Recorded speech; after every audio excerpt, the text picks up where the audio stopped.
Hey guys, it's Amelia, but you can call me Milo, and today I'd like to welcome you back to my YouTube channel where we have a very exciting video. I got some animals in the mail. like literally in the mail. I ordered them online and they just shipped to my door. So that's awesome. I love the world. Yeah, so there's two very exciting species in here that I've never owned before, and today we're just gonna unbox them and take a look at what we've got. So let's get on to the video.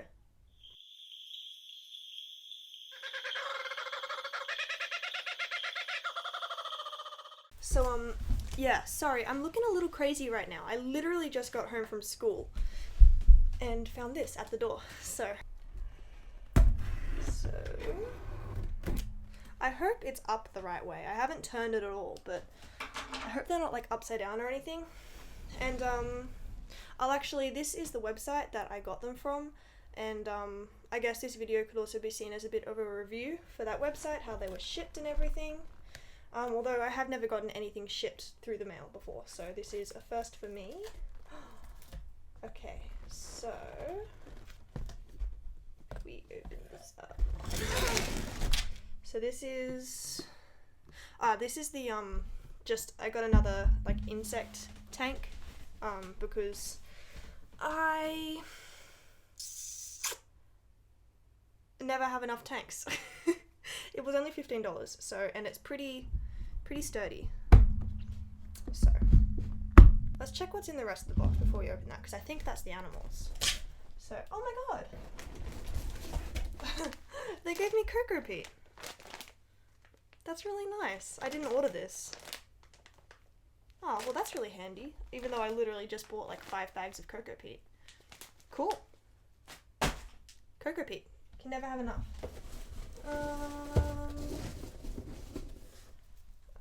Packing peanuts. Not the best, but I mean, when you're shipping live animals, I guess you gotta make sure that they're safe. Sorry, my microphone's like all the way over here. The audio's probably not that good. I literally just got home from school, so this is super rushed.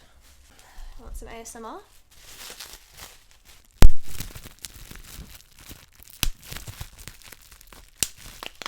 Oh, that was so satisfying. Alright, cool. Don't get distracted. So this is the springtail culture I got. But there's no springtails in there. Sorry, I ran out of storage space on my phone and I hadn't realized that it had stopped recording. I can't quite remember what I had just gotten to, but I think it was this. It was basically just the springtail supplies. It was charcoal, some demineralized water, and some yeast to feed them with. And then all the cool stuff was in this box. So I opened this. This is just a insect tank, because you can never have enough tanks in your room. Anyway, so here's the cool stuff. Alright, so we started with Chromocephalus urantipes. I'm not good at insect, invertebrate, scientific names. I can do reptiles, I can't do invertebrates, so I probably pronounced that completely wrong. Chromocephalus oraniipes. But this is an orange-legged centipede, and I am super pumped. You can it's really annoying because I just got a good shot of her before my phone died. You can kind of see her just there. Anyway, we'll get a better shot of her in a second when I set up their tanks, but she's a really pretty species. She'll get about 20 centimeters long. They're both of what I got are juveniles at the moment, so I'm really excited for that. That's a centipede, and mildly venomous, so no touching. Okay, and this is the springtails. It's not as exciting. They're just tiny little white bugs that you add to reptile tanks and stuff if you're having a bioactive setup, and they just eat the waste and make it into a little ecosystem. Pretty cool, so I can do some bioactive setups.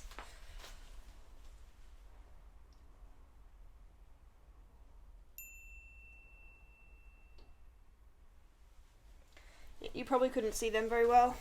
There's Very small, hard to see. Okay, and this, super exciting. This is, gosh, I forget the scientific name. This is Liochelys waigiensis. Liochelys waigiensis. Rainforest scorpion. This is a scorpion in here. Again, mildly venomous. Maybe don't touch. It's not enough to get you hospitalized, just like a bee or a wasp sting, but she is stunning. She's a bit gross, but she's stunning. Here, I'll show you her.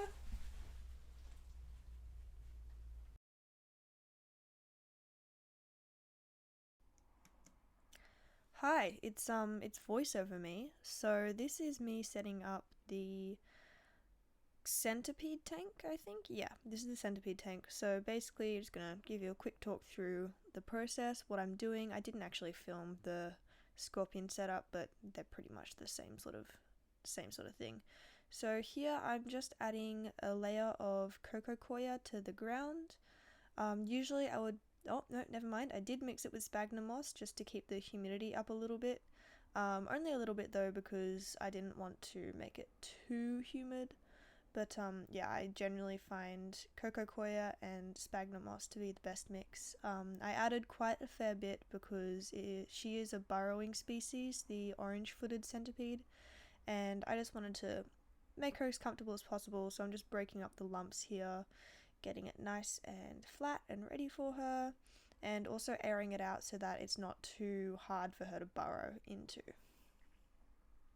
So now I am adding some live plants. So this is a semi-bioactive setup. It doesn't have a cleanup crew or anything, but it does have some live plants. So I've just added some pothos there in the corner.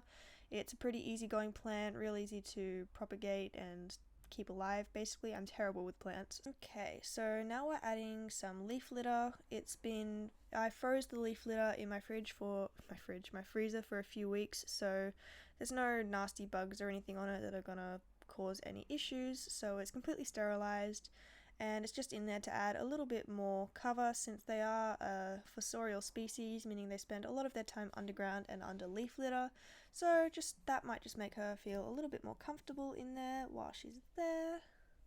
Now I am opening up the container, which was a little bit scary because, you know, the sting isn't the bite, the sting, whatever, it's not that big a deal. It's just, I don't know, I wasn't really in the mood to get savaged by a centipede. So as you can see, she's super, super tiny, and I just used the, I think that's a chopstick actually, I didn't actually make direct contact with her, I just used it to gently nudge her out. So right now I'm just moving the sphagnum moss away from around her so it's easier for me to nudge her out. And there she goes, now she's in. So she was in there, I just took out that extra sphagnum moss. As you can see, she's really cute. She's just so small and adorable. I really love her. I did decide on the name Aphrodite for her, and the scorpion is called Kronos. So, yep, just added a bit more sphagnum moss around the pothos, and that's basically that setup. Okay, and I'm taking the camera away. Alright. So yeah, this is them now in their setups.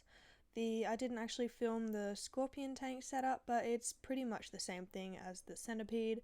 It's a little bit of a thinner layer of soil because rainforest scorpions aren't much of a burrowing species, but a lot more leaf litter and some hiding spots because they prefer to wedge themselves in under bits of log and leaf and rock. So yeah, I'm really, really happy with the animals that I got, and I would really recommend this website. I think it's really good. They were packaged very well. They came within 2 days of me ordering them. They were shipped on a Monday and they came to me on the Wednesday. And then they were packaged in insulated bubble wrap with packing peanuts so they couldn't move around or shift at all during the post. And there was clearly marked as live animals, and they were shipped with a cold pack so that they didn't overheat. They came looking really healthy, really active, not lethargic at all. And yeah, so if you're in the New South Wales area and were looking to get some invertebrates, add some invertebrates to your collection, I really recommend this website. The link to their website is in the description below. And yeah, so that's pretty much the end of the video. Thank you so much for watching. If you enjoyed, please leave a like and a comment for what you'd like to see from me in the future.